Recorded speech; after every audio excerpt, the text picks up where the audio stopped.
प्रधानमंत्री नरेंद्र मोदी लाओस पहुंचे। एयरपोर्ट पर हुआ भव्य स्वागत। लाओस के पीएम के निमंत्रण पर 2 दिन के दौरे पर हैं PM Modi.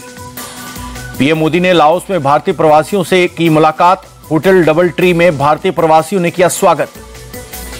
PM Modi Laos में सांस्कृतिक कार्यक्रम में शामिल हुए। विदेश मंत्री एस जयशंकर भी रहे मौजूद। रतन टाटा का राजकीय सम्मान के साथ अंतिम संस्कार। मुंबई के वर्ली शमशान भूमि में अंतिम संस्कार में पहुंचे गृह मंत्री अमित शाह। महाराष्ट्र के सीएम और डिप्टी सीएम भी रहे मौजूद। एनसीपीए लॉन में रतन टाटा को श्रद्धांजलि देने वालों का तांता। अजित पवार और प्रफुल्ल पटेल ने दी श्रद्धांजलि। पूर्व केंद्रीय मंत्री शरद पवार ने भी रतन टाटा को दी श्रद्धांजलि। बेटी और सांसद सुप्रिया सुले भी पहुंची। रतन टाटा को भारत रत्न देने की मांग। महाराष्ट्र कैबिनेट में पास हुआ प्रस्ताव। केंद्र को प्रस्ताव देगी महाराष्ट्र सरकार। रतन टाटा के योगदान को देखते हुए भारत रत्न देने की मांग करेगी महाराष्ट्र सरकार।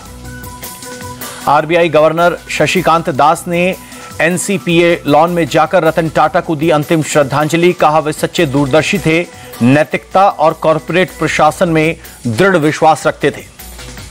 आदित्य बिरला ग्रुप के चेयरमैन कुमार मंगलम बिरला ने रतन टाटा को दी श्रद्धांजलि। कहा वे हमेशा देश के हितों के बारे में सोचते थे। महाराष्ट्र में 1 दिन के राजकीय शोक का ऐलान। रतन टाटा के निधन पर राज्य सरकार का ऐलान। राष्ट्रपति द्रौपदी मुर्मू ने रतन टाटा के निधन पर दुख जताते हुए लिखा, भारत ने एक ऐसा आइकन खो दिया जिन्होंने कॉरपोरेट विकास को राष्ट्र निर्माण के साथ जोड़ा। पीएम मोदी ने रतन टाटा के निधन पर जताया शोक। उन्हें एक विजनरी बिजनेस लीडर, दयालु आत्मा और असाधारण इंसान बताया। पीएम मोदी ने एक्स पर किया पोस्ट। लिखा, रतन टाटा का योगदान बोर्डरूम से कहीं आगे था। समाज को बेहतर बनाने में उनका योगदान अहम। पीएम मोदी ने नोएल टाटा से की बात। रतन टाटा के सौतेले भाई हैं नोएल टाटा और वही हो सकते हैं टाटा ग्रुप के उत्तराधिकारी। केंद्रीय मंत्री पीयूष गोयल बोले, रतन टाटा ने दुनिया भर में भारत को नई पहचान दी। उनका जाना देश के लिए बहुत बड़ी क्षति। मध्य प्रदेश के मुख्यमंत्री मोहन यादव ने रतन टाटा के निधन पर जताया दुख। कहा, रतन टाटा का जीवन अपने आप में पूरे विश्वविद्यालय के समान है। उनका जाना सभी लोगों के लिए दुखद। नेता प्रतिपक्ष राहुल गांधी ने रतन टाटा के देहांत पर जताया दुख। लिखा, रतन टाटा एक दूरदर्शी व्यक्ति थे। उन्होंने व्यापार और परोपकार दोनों पर अमिट छाप छोड़ी। अखिलेश यादव ने रतन टाटा को दी श्रद्धांजलि। कहा, उन्होंने देश की अर्थव्यवस्था में बहुत बड़ा योगदान दिया। उनकी सोच यही रही कि कारोबार करते समय उसूलों के साथ कोई समझौता नहीं। पूर्व पीएम मनमोहन सिंह ने टाटा सन्स के चेयरमैन एन चंद्रशेखरन को लिखा खत। रतन टाटा के निधन पर शोक व्यक्त किया। राष्ट्रीय स्वयंसेवक संघ की ओर से दी गई रतन टाटा को श्रद्धांजलि। मोहन भागवत और दत्तात्रेय होसबोले की ओर से बयान जारी कर दी गई श्रद्धांजलि। दोनों ने भारत की विकास यात्रा में रतन टाटा के योगदान को सराहा। बोले, उनके निधन से भारत ने एक अमूल्य रत्न खो दिया। गूगल के सीईओ सुंदर पिचाई ने रतन टाटा के साथ अपनी आखिरी मुलाकात याद करते हुए लिखा, उन्होंने भारत में आधुनिक व्यावसायिक नेतृत्व को आगे बढ़ाया। भारत में अमेरिकी राजदूत एरिक गारसेटी ने किया ट्वीट। लिखा, भारत और दुनिया ने एक विशाल हृदय रखने वाले व्यक्ति को खो दिया। दुनिया के लिए उन्होंने बहुत कुछ किया। नेपाल के पीएम केपी शर्मा ओली ने रतन टाटा के निधन पर जताया गहरा दुख। बिजनेस के साथ साथ उन्होंने परोपकार में बड़ी संख्या में लोगों के जीवन को प्रभावित किया।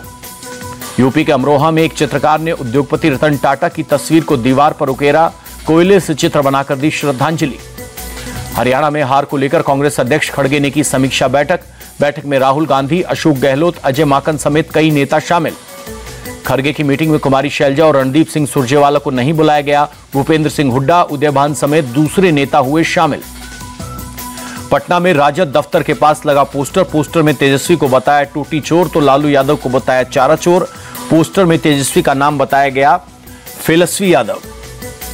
संजय राउत के खिलाफ भोपाल में एफआईआर दर्ज। राउत ने 2 दिन पहले की थी एमपी में लाडली बहन योजना बंद करने की बात। भोपाल बीजेपी की एक महिला कार्यकर्ता की शिकायत के आधार पर दर्ज हुई एफआईआर। लाडली बहन योजना को लेकर अफवाह फैलाने का आरोप। सीएम मोहन यादव ने संजय राउत को दी सलाह। कहा, चुनाव की वजह से जनता को न बरगलाएं। महाराष्ट्र की जनता आपके झांसे में नहीं आएगी। सीएम एकनाथ शिंदे बोले, लाडली बहना योजना सुपरहिट हो चुकी है, इसलिए विपक्ष चिंतित। उसके पैरों के तले की जमीन खिसक गई है। महाविकास अघाड़ी में सीटों के बंटवारे पर अंतिम फैसला दशहरे के बाद होगा। एनसीपी नेता शरद गुट के नेता जितेंद्र आव्हाड ने दी जानकारी। उत्तर प्रदेश के पूर्व मुख्यमंत्री मुलायम सिंह यादव की आज पुण्यतिथि। सैफई में अखिलेश यादव ने दी श्रद्धांजलि। सीएम योगी ने मुलायम सिंह यादव को उनकी पुण्यतिथि पर किया याद, एक्स पोस्ट पर श्रद्धांजलि दी। तमिलनाडु के सीएम एमके स्टालिन के भाई मुरुसोली सेल्वम का निधन। स्टालिन ने एक्स पोस्ट पर कहा, आज मैंने आखिरी कंधा खो दिया। रक्षा मंत्रालय की केंद्रीय कैबिनेट ने 80,000 करोड़ के रक्षा सौदे को दी मंजूरी। अमेरिका से खरीदे जाएंगे 31 प्रीडेटर ड्रोन। रक्षा मंत्रालय ने नेवी के लिए 31 MQ-9 ड्रोन भी खरीदेगा। इस सौदे के तहत देश में तैयार किए जाएंगे 2 न्यूक्लियर अटैक सबमरीन। कोलकाता में आरजीकर मेडिकल कॉलेज के अनशन पर बैठे जूनियर डॉक्टर से मिले पश्चिम बंगाल के गवर्नर सीवी आनंद बोस। भूख हड़ताल वापस लेने की अपील की। राजस्थान के जैसलमेर में वक्फ बोर्ड की जमीन पर चला बुलडोजर। करीब 29 बीघा जमीन को अतिक्रमण मुक्त कराया गया। कार्रवाई के दौरान भारी संख्या में पुलिस के जवान रहे मौजूद। वक्फ बोर्ड को 18 बीघा जमीन अलॉट है, लेकिन 47 बीघे पर किया गया था कब्जा। नगर परिषद ने अतिक्रमण को लेकर की कार्रवाई। वक्फ बोर्ड की तरफ से कार्रवाई का विरोध किया गया। पुलिस पर वक्फ बोर्ड की चारदीवारी तोड़ने और कब्रिस्तान को नुकसान पहुंचाने का लगा रहे हैं आरोप। यूपी के भदोही में रामलीला के दौरान जेसीबी का हुआ ब्रेक फेल। हादसे में एक शख्स की मौत। बिहार के बेगूसराय में शिक्षक ने विवादित बयान दिया, जिसके बाद हंगामा। क्लास में पढ़ाने के दौरान हिंदू देवताओं को विशेष धर्म से जोड़ा। छात्रों ने टीचर की बात को अपने घर वालों को बताया, जिसके बाद लोगों ने नाराजगी दिखाई। सांसद गिरिराज सिंह भी टीचर के बयान पर भड़के। यूपी के महाराजगंज में कस्टम विभाग की बड़ी कार्रवाई। चाइनीज लहसुन, चाइनीज आम और कीवी बरामद की गई। कस्टम विभाग की कार्रवाई से तस्करों में मचा हड़कंप। कस्टम ने 13 टन चाइनीज लहसुन, 1.5 टन आम और 3800 चाइनीज कीवी पर चलाया बुलडोजर। दिल्ली के मंत्री सौरभ भारद्वाज हेरिटेज वॉक का किया उद्घाटन। सीजन के पहले हेरिटेज वॉक से लोगों को मिलेगी इतिहास की जानकारी।